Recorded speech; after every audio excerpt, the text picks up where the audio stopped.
एक समय की बात है, एक खूबसूरत धूप वाले दिन मैं अपने सबसे अच्छे दोस्त हार्ले, मेरे नटखट कुत्ते के साथ एक छोटे से एडवेंचर पर निकली।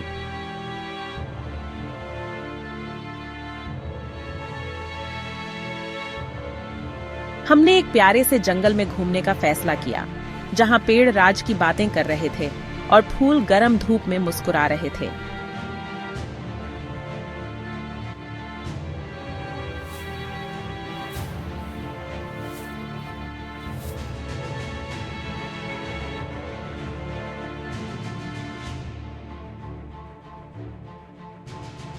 जैसे ही हम एक घुमावदार रास्ते पर चल रहे थे, हमने बहुत सारे खरगोश रास्ते में उछलते कूदते देखे।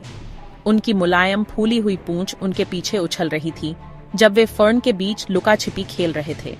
मैं हंसी और बोली, देखो हार्ले, कितने सारे खरगोश।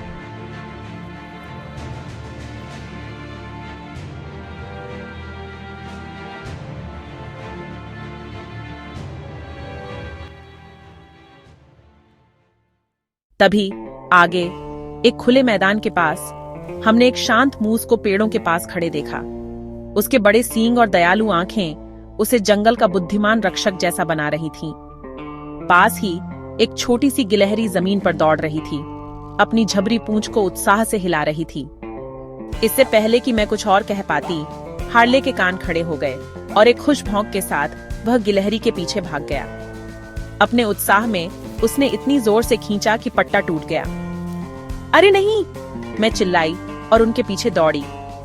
मैं एक चमकदार तालाब के पार दौड़ी, चिकने फिसलन भरे पत्थरों पर सावधानी से कदम रखते हुए। लेकिन जैसे ही मैं हार्ले तक पहुंचने की कोशिश कर रही थी, मेरा पैर फिसल गया और मैं चीखते हुए ठंडे पानी में गिर गई। मैं तैरने लगी और चिल्लाई, हार्ले, मेरी मदद करो। मेरी चीखें सुनकर हार्ले ने गिलहरी का पीछा करना बंद कर दिया। एक बहादुर छलांग के साथ वह तालाब में कूद गया। जोर से तैरते हुए वह मेरी तरफ तैरा। उसकी आंखों में चिंता और प्यार था। मैंने अपना हाथ बढ़ाया और खुशकिस्मती से मेरी उंगलियां उसके कॉलर को छू गईं। मैंने उसे कसकर पकड़ लिया और साथ में हम किनारे पर पहुंच गए। तालाब से बाहर निकलने के बाद हमने खुद को झाड़ा और गर्म धूप में सूख गए। जैसे ही हम घर वापस जा रहे थे, हार्ले ने उस शरारती गिलहरी को फिर से देखा। इस बार उसने रुककर मुझे प्यारी पछतावे वाली आंखों से देखा और उसका पीछा न करने का फैसला किया। ऐसा लगा जैसे उसने सीख लिया था कि एडवेंचर ज्यादा अच्छे होते हैं जब हम साथ रहते हैं।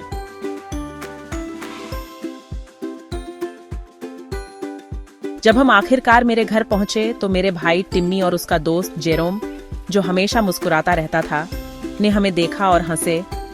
तुम दोनों भीगे क्यों हो? मैं मुस्कुराई और बोली, मैं तालाब में गिर गई और हार्ले ने मुझे बचा लिया। जल्द ही हम सब हार्ले को ढेर सारा प्यार और गले लगाने के लिए इकट्ठा हो गए। उसने खुशी से अपनी पूंछ हिलाई, हमारा हीरो होने पर गर्व महसूस कर रहा था। जैसे ही सूरज डूबने लगा, आसमान को नारंगी और गुलाबी रंगों में रंगते हुए हम बाहर खेलने और हंसने के लिए निकल पड़े। उस दिन मैंने सीखा कि जब एडवेंचर थोड़े बेकाबू हो जाते हैं, तब भी हार्ले जैसा प्यार करने वाला दोस्त होने से हर पल सुरक्षित और खुशियों से भरा रहता है। और इसलिए गरम दिल और खुश मिजाज के साथ हमने मुस्कुराते हुए दिन का अंत किया, यह जानते हुए कि हर एडवेंचर अपने चाहने वालों के साथ शेयर करने से बेहतर होता है।